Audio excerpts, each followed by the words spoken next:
ఓం శ్రీ మాత్రే నమః. ఈ రోజు మనం వృషభ రాశి వారి గురించి తెలుసుకుందామండి.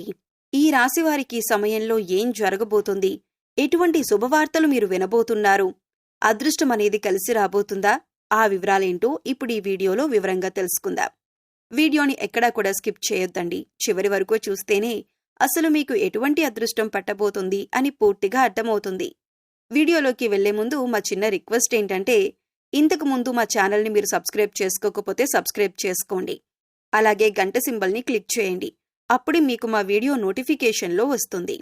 ఇక మీ కష్టాలకు ఒక ముగింపు దొరికేటటువంటి సమయం మీకెప్పుడు దొరకబోతుంది, అలాగే మీరు వినేటటువంటి శుభవార్తలు, చేసుకోవలసినటువంటి చిన్న చిన్న మార్పులు అన్నీ వివరంగా ఇప్పుడు తెలుసుకుందాం.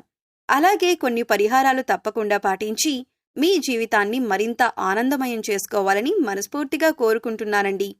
అలాగే ఈ రాశి వారికి ఈ మాటలు ఒక మంచి పాజిటివ్ ఎనర్జీనివ్వాలని చెప్పి, అలాగే ఈ సమయంలో మీకు ఎదురయ్యేటటువంటి కొన్ని సంఘటనల ఆధారంగా ఈ వీడియోలో అయితే చెప్పబడుతుంది. కాబట్టి వీడియోని స్కిప్ చేయకుండా చివరి వరకు చూస్తే మీకైతే పూర్తిగా అర్థమవుతుంది. మరి ఆలస్యం చేయకుండా ఈ రాశివారి యొక్క పూర్తి జాతక ఫలితాల గురించి తెలుసుకుందాం.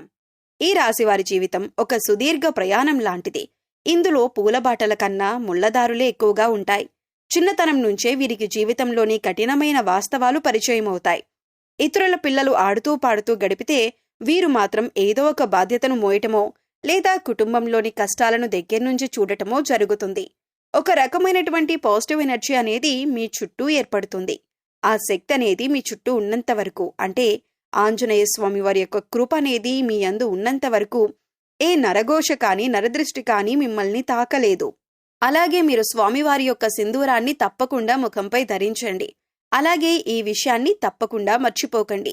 మీరు నిత్యం కూడా బయటకు వెళ్లేటప్పుడు నుదుటిన సింధూరాన్ని పెట్టుకుని బయటకు వెళ్ళండి. ఇంకా ఏదైనా ముఖ్యమైన పనుల మీద బయటకు వెళ్లేటప్పుడు ఒక పచ్చి నిమ్మకాయను జోబులో వేసుకుని బయటకు వెళ్లి మరలా ఇంటికి తిరిగి వచ్చేటప్పుడు ఆ నిమ్మకాయను తీసి ఇంటి బయటనే ఎడమ చేతి వైపు 3 సార్లు, అలాగే కుడి చేతి వైపు 3 సార్లు తిప్పేసుకొని ఆ నిమ్మకాయను దూరంగా విసిరేసి కాళ్ళు చేతులు మొహం కడుక్కొని ఇంట్లోకి వెళ్ళండి. దీనివల్ల నరదృష్టి నరఘోష అనేవి మిమ్మల్ని తాకకుండా ఉంటాయి. ఇక అంతేకాకుండా ప్రతి చిన్న విషయాన్ని, ప్రతి పెద్ద విషయాన్ని కూడా ఎవరితో కూడా మనవారే కదా అని చెప్పుకోకండి. ఈ విషయంలో మీరు చాలా ఎక్కువగా తప్పుగా, అంటే ప్రతిదీ కూడా చెప్పుకొని అందరిలో కూడా అవమానపడుతున్నారు. కుటుంబీకులు కానీ లేదంటే ప్రత్యేకించి నా అనుకున్న వారికి ఈ విషయాలు చెప్పుకోకండి. మీరనుకున్నంత మంచిగా అయితే ఇప్పుడు ఉన్నటువంటి లోకం లేదు. ఇప్పుడున్నటువంటి జనరేషన్ అస్సలే లేదు. ఎవరైనా కానీ మీ యొక్క సమస్యలు చెప్పించుకొని, మీ యొక్క బలం బలహీనతలు చెప్పించుకొని మరలా వారే మీ మీద అలుసుగా కొంచెం మాట్లాడడం కానీ, లేదంటే మిమ్మల్ని మీ యొక్క బలహీనతలను వేలెత్తి చూపి మిమ్మల్ని చులకన చేసేటటువంటి అవకాశాలు ఉన్నాయి. కాబట్టి ఎవరికీ కూడా అంత ఈజీగా లొంగకండి. మీరు స్ట్రాంగ్గా ఉండాలి. ఈ విషయంలో చాలా స్ట్రాంగ్గా ఉండాలి. కొన్ని గ్రహాల స్థితుల గతుల యొక్క మార్పుల వల్ల, కొన్ని మానసికమైనటువంటి డిస్టర్బెన్స్ వల్ల అప్పుడప్పుడు మీరు కొంత నిరాశకు, మానసిక అశాంతికి లోనవుతూ ఉన్నారు. కాబట్టి మీ మానసిక స్థితిని మీరు బలపరుచుకోవాలి. మీకున్నటువంటి అదృష్టం ఏంటంటే కనుక సూర్య భగవానుడి యొక్క ఆశీస్సులు, అంతేకాకుండా పరమేశ్వరుడి యొక్క ఆశీస్సులు మీ మీద ఎప్పుడూ కూడా ఉంటాయి. మీరు గుర్తుంచుకొని మరీ ప్రతి ఆదివారం కనుక ఆదిత్య హృదయం పఠించిన, లేదంటే సూర్య భగవానుడికి ఉదయం పూట నిద్రలేచిన తర్వాత కాళ్ళు చేతులు మొహం శుభ్రంగా కడుక్కొని ఆ సూర్యుడు ఉదయిస్తున్నప్పుడు కనుక మీరు నీటిని సమర్పించి సూర్య భగవానుడికి కనుక నమస్కరించుకున్నట్లయితే ఏ పనైనా స్టార్ట్ చేస్తే తర్వాత మీకు చాలా చక్కగా కలిసి వస్తుంది. అలాగే పరమేశ్వర అనుగ్రహం కోసం ఓం నమః శివాయ అనేటటువంటి పంచాక్షరి నామాన్ని జపించినా కూడా మీకు ఆ రోజంతా హ్యాపీగా గడిచిపోతుంది. అయితే ఒక స్త్రీ కారణంగా మీకు ఈ 4 రోజులు, ముఖ్యంగా ఎస్ అనే అక్షరం ఉన్న స్త్రీ కారణంగా కొంచెం మీకు ఇబ్బందులు కలుగుతాయి. కాబట్టి జాగ్రత్తగా ఉండటం మంచిది. అలాగని ఎస్ అనేటటువంటి అక్షరం ఉంది కదా అని చెప్పి అందరినీ కూడా తప్పు పట్టకండి. మీరు ఎవరైతే చెడు చేస్తున్నారో, మీ చెడును ఎవరైతే కోరుకుంటున్నారో, మీ చుట్టూ ఉన్నవారిలో మీకు ఎవరైనా కావచ్చు, మీకు ఇట్టే అర్థమైపోతుంది. ప్రతి అడుగును మిమ్మల్ని బాగా గమనిస్తున్న వారు ఎవరనేది మీ మనసుకు తెలుస్తుంది. ఏ వృత్తిలో ఉన్నా, ఎక్కడ ఉన్నా కానీ మీకు ఎంత ఆదాయం వస్తుంది, మీరు ఎక్కడ ఉంటున్నారు, ఎలా కష్టపడుతున్నారు, ఎక్కడ సుఖపడుతున్నారు, ఇవన్నీ కూడా వారికి కావాలి. కాబట్టి వారేంటంటే ఆ ఎస్ అనేటటువంటి అక్షరంతో ఉన్నవారు మిమ్మల్ని అణగదొక్కాలని చెప్పి, నాశనం చేయాలని చెప్పి మిమ్మల్ని ఎదగకుండా చేయాలని, మీరు ఎప్పుడూ కూడా అనారోగ్యం పాలైపోతూ ధనమంతా వృధా చేసుకోవాలని చెప్పి ఇలా ఆలోచిస్తూ మీతో మంచిగా ఉంటూనే మీ వెనకేంటంటే గోతులు తవ్వుతూ ఉంటున్నారు. కాబట్టి ఆ యొక్క ఎస్ అనేటటువంటి పేరుతో అక్షరం ఉన్నటువంటి స్త్రీ ఇక్కడ నేను అందరి గురించి చెప్పట్లేదు. ఎస్ అక్షరం ఉన్నవాళ్ళు చాలా మంది మంచి వాళ్ళు కూడా ఉంటారు. కానీ కొంతమంది మీకు దగ్గరగా ఉన్నవాళ్ళు కూడా, మీకు పరిచయం ఉన్నా కూడా ఆ పరిచయం ద్వారా అనుభవం అనేది ఒకటి ఏర్పడుతుంది కదండి. ఆ అనుభవం అనే విషయం మీకు బాగా క్లారిటీగా తెలుస్తుంది. కాబట్టి ఆ స్త్రీకి మాత్రం కొంచెం దూరంగా ఉండటం చాలా ముఖ్యం. ఆ స్త్రీతో ఎప్పుడూ కూడా బలం బలహీనతలు ఏవీ కూడా చెప్పుకోకండి. ఎంతవరకు ఉంచాలో అంతవరకే ఉంచండి.